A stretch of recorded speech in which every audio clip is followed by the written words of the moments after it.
수고하고 무거운 짐진 자들아 다 내게로 오라. 내가 너희를 쉬게 하리라. 우리 사랑하는 성도 여러분, 이 금요일 저녁에 이 안식일을 맞이하면서 다시 한번 여러분들의 얼굴을 뵙게 돼서 너무나 반갑습니다. 오늘 이 안식일에 이 말씀을 통한 참된 쉼이 저와 우리 모두의 마음과 삶 속에 풍성하게 임하기를 간절히 소망합니다. 네, 먼저 참으로 반갑습니다. 우리 조정욱 집사님도 오셨고, 먼저 우리 이근수 집사님 너무 반갑고요. 오늘은 더 가족적인 것 같아요. 우리 조정욱 집사님과 또 우리 따님, 우리 이현주 간호사님, 그리고 우리 저기 아드님, 제가 성함을 외웠었는데 딱 보자마자 성함이 생각이 안 났어. 이름이 너무 좋아서 내가 기억하고 있었는데. 장수? 장수. 교장 아니 장수. 수.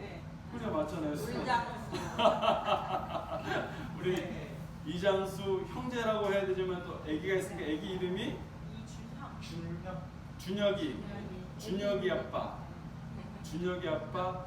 저는 저보다 나이가 조금 아래시니까 형제 이렇게 불러도 되겠죠? 이장수 형제, 그리고 준혁이 아빠. 반갑습니다. 특별히 말씀 시작하시기 전에 여러분들과 함께 창세기 23장에 있는 말씀을 잠깐 보시겠습니다. 창세기 23장 6절에 이와 같은 말씀이 기록이 되어 있습니다. 내 주여 들으소서. 당신은 우리 가운데 있는 하나님이 세우신 지도자이시니이다 라는 말씀입니다.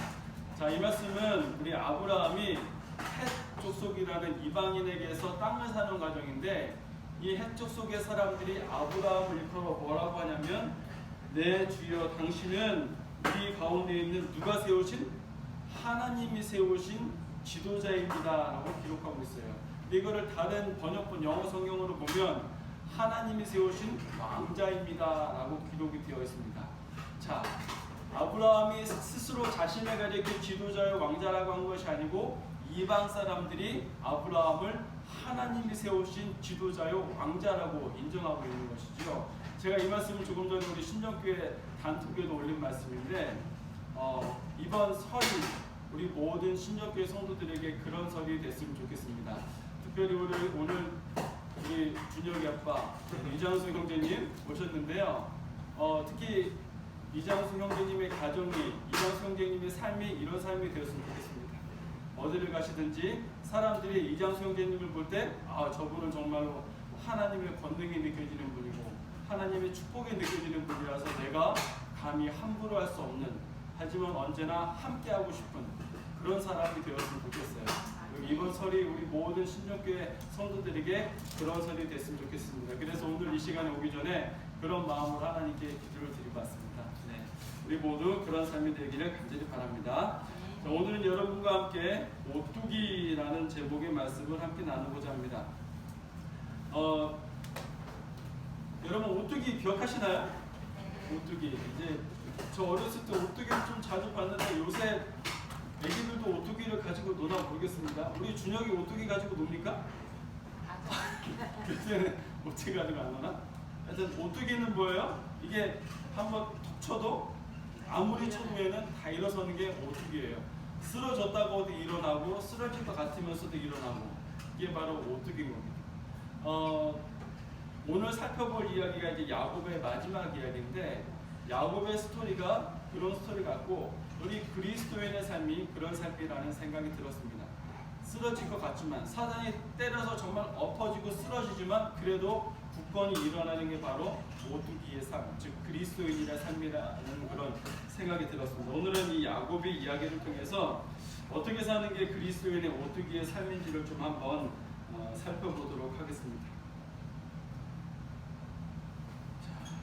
여러분, 이제 먼저 우리는 야곱의 인생에 대해서 한번 생각해 볼 텐데요. 한번 우리가 아는 야곱에 대한 지식을 총동원해서 한번 생각해 봅시다. 우리 야곱의 일생을 한 단어로 요약한다면 여러분 뭐라고 요약을 하시겠습니까? 자, 아울러서 야곱의 인생을 한 단어로 요약해 보시고요. 나의 지금까지의 인생을 한 단어로 한번 요약해 보세요. 자, 먼저 야곱의 인생을 한 단어로 요약한답니다. 어떻게? 아, 좋아요. 훌륭한 학생이에요. 어떻게? 자, 또 한 단어로 요약하면 어떻게 요약할 수 있을까요? 자, 저는 한 단어로 요약을 해봤는데 개과 천선이라고 요약을 해봤어요. 왜냐하면 야곱은 태어날 때부터 그 야곱의 이름의 뜻이 발 뒤꿈치를 잡은 자, 속이는 자였어요. 그런데 그의 이름이 뭘로 바뀌었죠? 이스라 플러스 엘, 하나님과 싸우는 자, 하나님이 싸우시는 자라는 이름으로 바뀐 거예요. 속이는 자에서 하나님이 위에서 싸우시는 자로 바뀌었으니 개가 천선 맞습니까? 네, 맞아요. 그리고 이 야곱이란 이름에서 이스라엘이란 이름으로 바뀌는 과정에서 그가 속이는 자에서 또한 예배하는 자로 이름이 바뀌었습니다. 그의 삶이 그것을 나타내주고 있고, 그래서 저는 야곱의 삶을 개과 천선이라고 한번 만들어봤습니다. 자, 그렇다면 여기 앉아 계신 여러분들 개인의 삶을, 지금까지의 삶을 한 단어로 요약한다면 자, 이것은 비슷합니다. 네. 자, 생각난 대로 바로 대답하셔야 돼요. 한 단어로 요약하신다면 안 나와. 답이 안 나와. 안 나와. 그래요. 자, 조종호 집사님 한 단어로 요약하신다면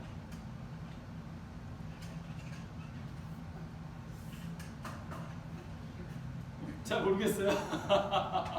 자, 우리 현주자매는 오뚜기.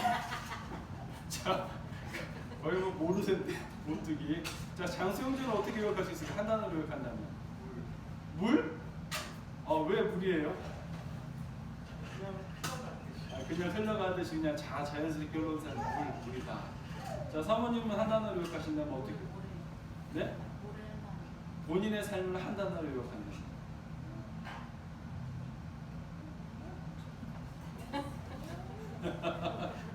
네, 뭐 다 어렵죠. 한 단어로 생각한다는 게 어려울 수 있어요. 네.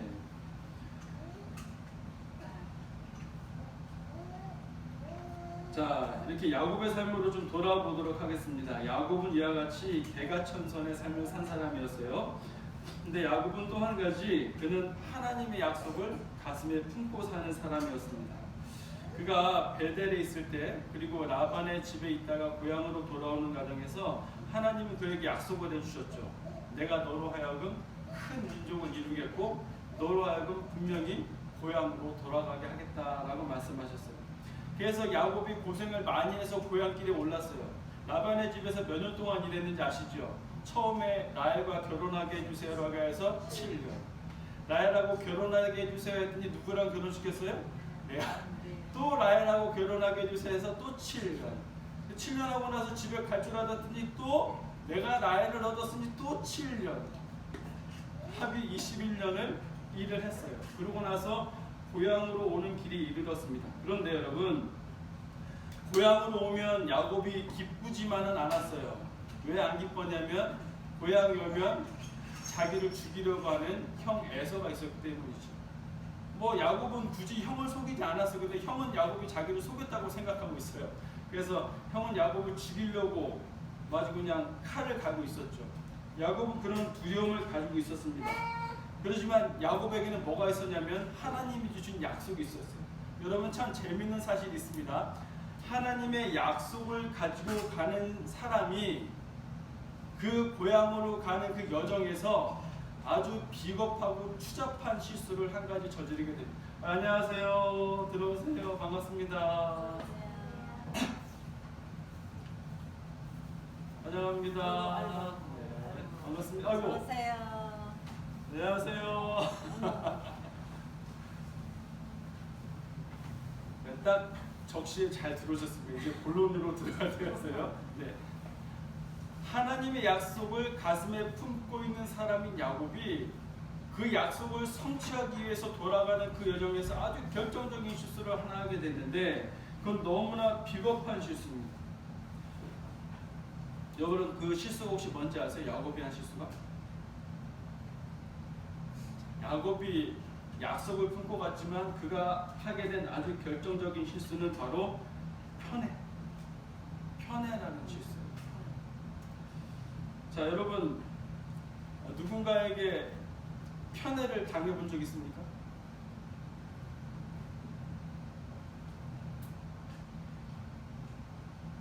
제가 제 학창 시절을 돌아볼 때 가장 기억에 남는 선생님이 네 부류의 선생님이 있어요. 자, 여러분과 비슷한 점 한번 비교해 보세요. 학창 시절에 혹은 저기 들어온 학생은 학생 같아요. 그죠? 학생이지? 고등학생이지? 중학생이에요? 어머. 중학교 때인데 중학생 돼요? 아우. 어머나, 어머나. 야, 우리 때랑 다르구나. 미안해요. 미안해. 자, 이제 중학생이 돼요. 어떤 선생님이 기억에 남는지 한번 보세요. 제가 생각할 때 기억에 남는 선생님은 첫 번째는 저의 허물을 덮어주시는 존경받는 선생님. 두 번째는 웃긴 선생님. 세 번째는 예쁜 선생님. 여자분들한테는 잘생긴 선생님 될 수 있겠죠. 네 번째는 바로 편애하는 선생님.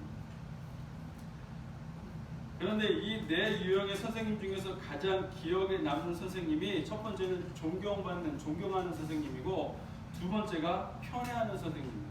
저는 선생님한테 편애를 당해보진 않았어요. 근데 가만히 보니까 제 친구들 사이에서 가장 많이 입에 오르내리는 선생님의 이름이 바로 이 편애하는 선생님입니다. 이와 같이 학생들한테는 편애하는 선생님이 굉장히 충격적이고 마음에 큰 상처를 주는 것 같습니다. 그럼 저도 한번 편애를 당해봤습니다. 언제 당해봤냐면 다른 곳이 아니고 학교도 아니고 교회도 아니고 집에서 편애를 당해봤어요. 여러분 아시는 분 아시겠지만 저희 집은 삼형제였습니다. 삼형제였고 저는 그 중에 막내였어요. 근데 제게는 항상 풀리지 않은 불만이 있었어요. 그건 바로 이제 할머니에 대한 불만인데 할머니께서 편애를 하셨어요. 그 편애가 뭐냐면 저는 얼마 전까지만 해도 할머니께서 돌아가실 때까지만 해도 할머니가 저를 가장 이 세 손자 중에 가장 사랑하시는 줄 알았어요. 근데 지나놓고 보니까 할머니께서 가장 사랑하신 거는 어떻게 알았지? 장남을 제일 사랑하셨더라고요. 제가 그 장남 때문에 항상 불만이 있었어요. 할머니는 항상 장남은 몸이 약하다고, 그치? 그래 준효가. 하나님은 항상 장남이 몸이 약하다고 해서 거의 뭐 철에 끊이지 않게 장남에게 한약을 갖다 바치셨어요. 그래서 저는 우리 큰형의 모습을 생각하면 항상 한약을 마시는 모습이 항상 기억에 남아요. 근데 저는 어땠을까요? 저한테는 한 번도 한약을 쥐어주시지 않았어요.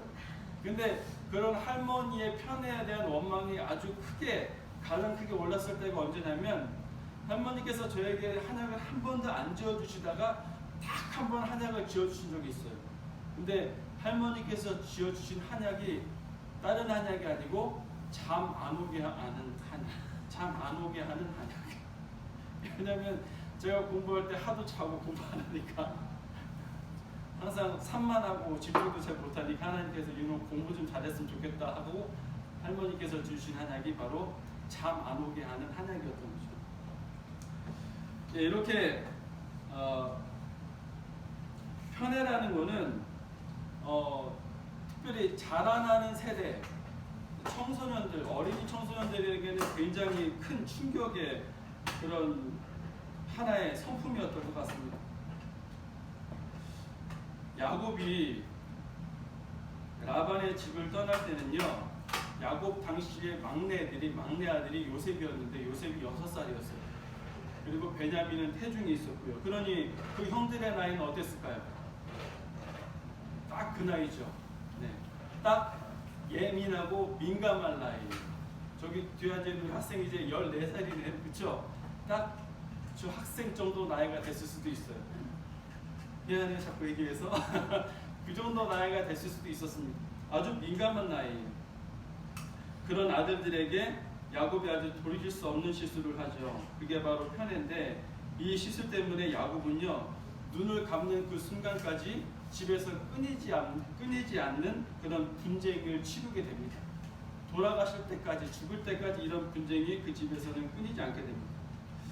창세기 33장 1절과 2절을 보면 이렇게 기록이 되어 있습니다.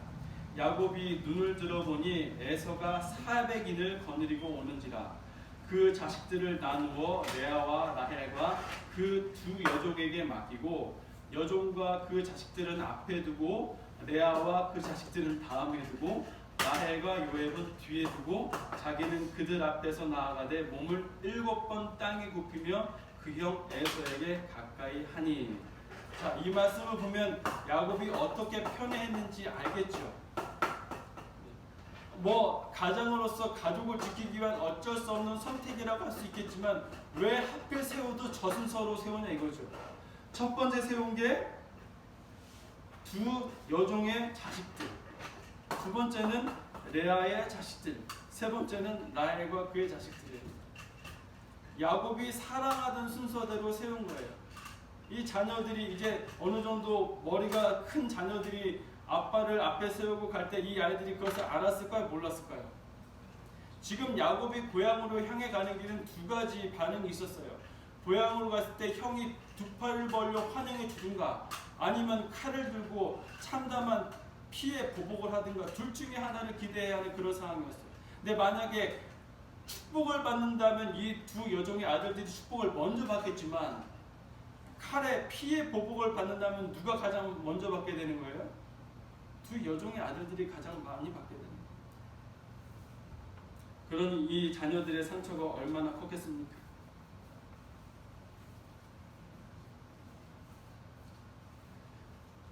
자, 그런데 여러분, 이런 야곱의 편애는요, 야곱에게서만 나온 게 아니라는 사실이 참 중요해요. 이 편애도 유전이 되는 건지 모르겠는데, 학습이 되는 건지 모르겠는데, 야곱이 일으킨 이 편애의 실수는 그 부모에게서 온 겁니다.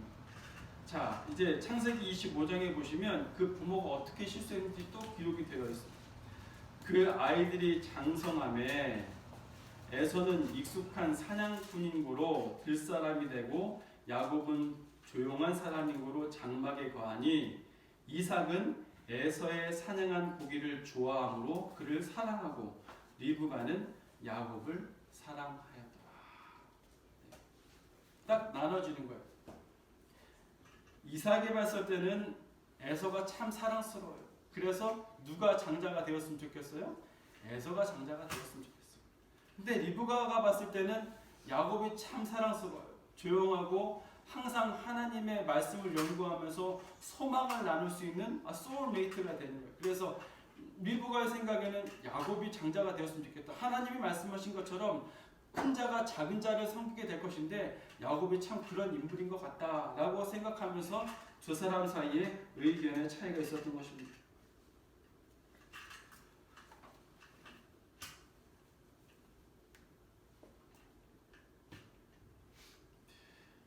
이런 여러 가지 이유로 인해서 야곱은 편애라는 아주 커다란 실수를 하게 됩니다.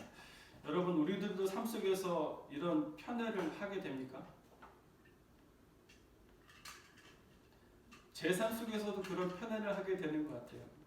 예, 고백하건대 이 목사라는 사람이 편애의 이런 유혹에 아주 취약한 것 같습니다. 이런 유혹도 많이 받고요. 그래서 저는 항상 하나님께 조심하게 해달라고 기도합니다. 우리 신정교회 성도들에게도 그런 나쁜 성품을 보여드리지 않으려고 항상 근신하고 깨어 있습니다. 교회 안에서 이런 편애의 모습이 많이 나타나는 것 같아요. 편애라는 건 실은 편애를 당하는 사람들이 많이 느끼게 되는 것 같아요. 교회 보면은 자연스럽게 편한 사람들, 친한 사람들끼리 모이게 되잖아요.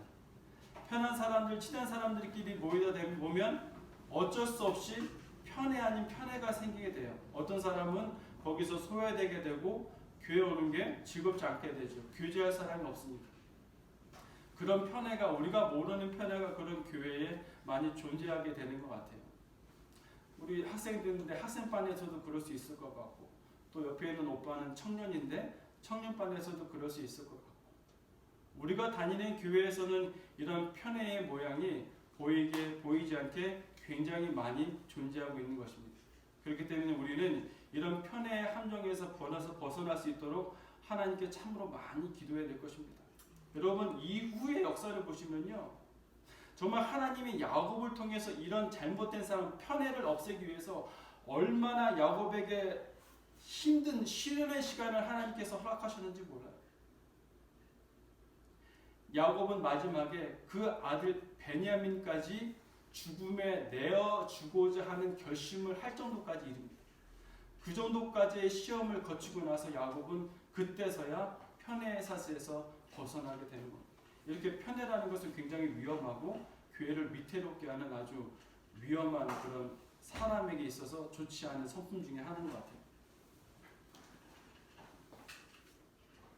이런 결정적인 단점을 가지고 있음에도 불구하고 하나님께서는 야곱을 그분의 약속의 자손의 대를 잇는 사람으로 선택하셨습니다.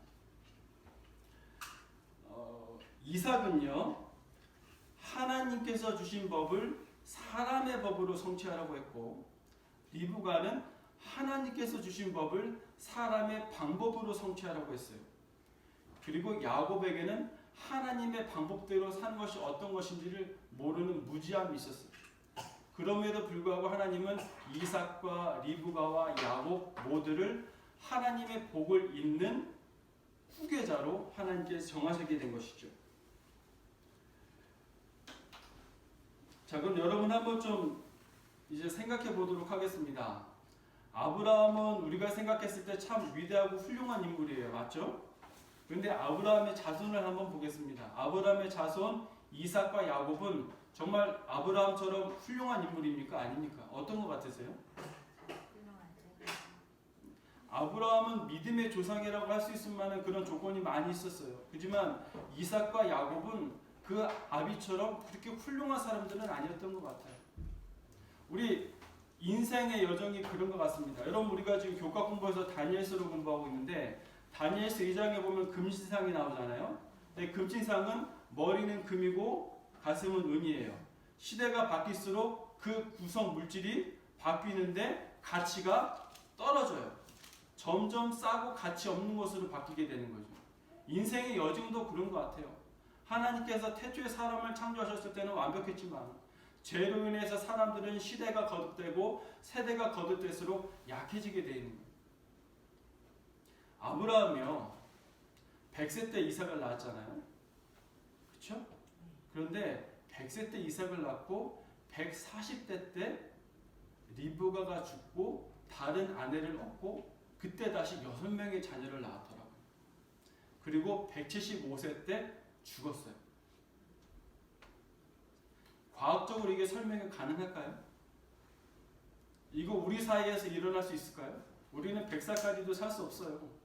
근데 아브라함은 100세 때 아들을 낳고 140세 때 또 아들 6을 낳고 그리고 175세 때 죽은 거예요. 이 사람은 시대를 거듭할수록 세대를 거듭할수록 나약해지고 약해집니다. 정신도 그렇고 몸도 그렇고. 우리의 삶이 그런 것 같습니다. 하지만 그렇게 비겁함을 가지고 있는 야곱을 하나님이 세우시고 하나님의 뜻을 사람의 뜻을 이루려고 했던 이삭과 리브가를 하나님이 세우신 것처럼 오늘날 하나님께서는 저와 여러분을 그분의 뜻과 그분의 사명을 잇는 후사로 세우기를 원하신다는 사실을 여러분 꼭 기억하셨으면 좋겠습니다. 그럼 여러분, 하나님께서 우리를 어떻게 그분의 복의 근원의 후사로 세우실까요? 야곱과 리브가 이삭은요, 그들에게 정말 치명적인 약점이 있었지만 한 가지 위대한 점이 있었어요. 그것은 바로 그들의 삶 속에 하나님께서 주신 약속을 기억하고 있었다는 것입니다. 그리고 이 약속을 이루기 위해서 그들의 삶 전체를 하나님께 드렸고 하나님의 말씀에 그들의 삶을 굴복시키고자 기도하고 이를 위해서 최선을 다했다는 것입니다.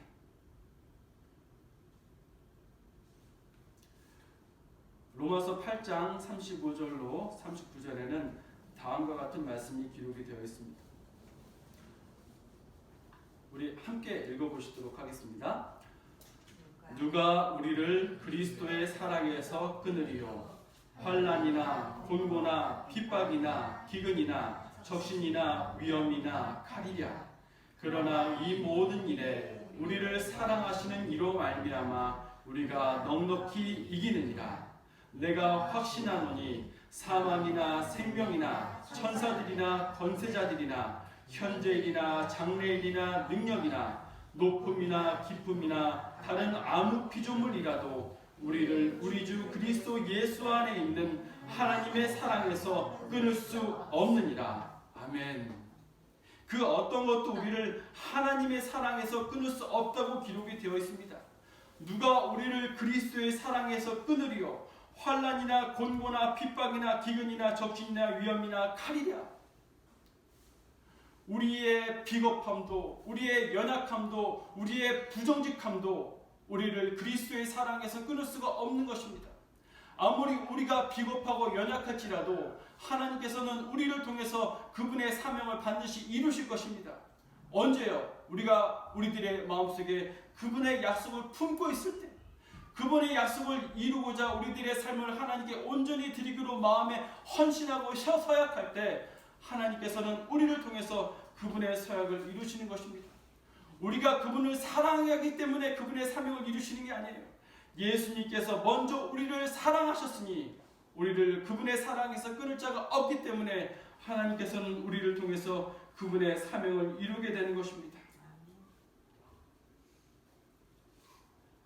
그분이 우리를 사랑하시기 때문에 그 누구도 우리를 예수님으로부터 떼어놓을 수가 없는 것입니다. 우리가 항상 예수님과 함께 있기 때문에, 우리가 예수님과 항상 함께 있기 때문에, 여러분, 우리가 항상 예수님과 함께 있기 때문에 우리는 반드시 승리합니다.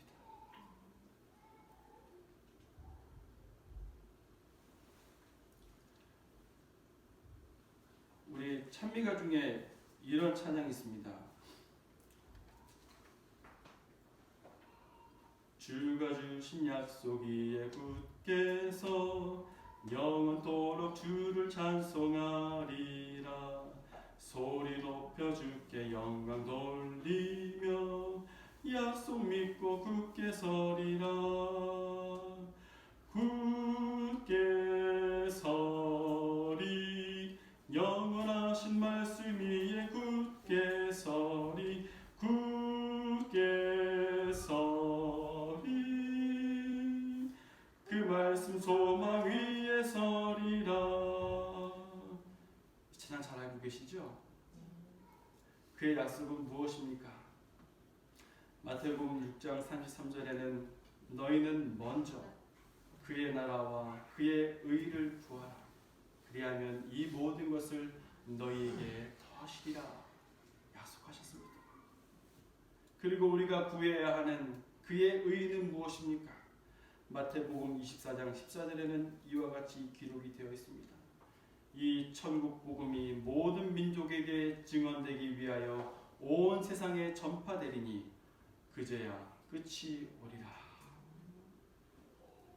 사랑하는 성도 여러분, 우리가 먼저 그의 나라와 그의 의를 구할 때 이 모든 것들을 우리들에게 더하겠다고 약속하셨습니다. 또한 우리가 구해야 하는 의는 바로 그분 예수 그리스도의 복음을 온 세상에 전파하는 것입니다. 사랑하는 성도 여러분, 우리 신정교회는 2020년도에 하나님께서 주신 거룩한 임무가 있습니다. 그분의 사명을 이루라고 주신 여러 가지 임무가 있는데 5월 말과 10월 말에 저희 교회에서는 전도회를 운영하기 위해서 준비하고 있습니다.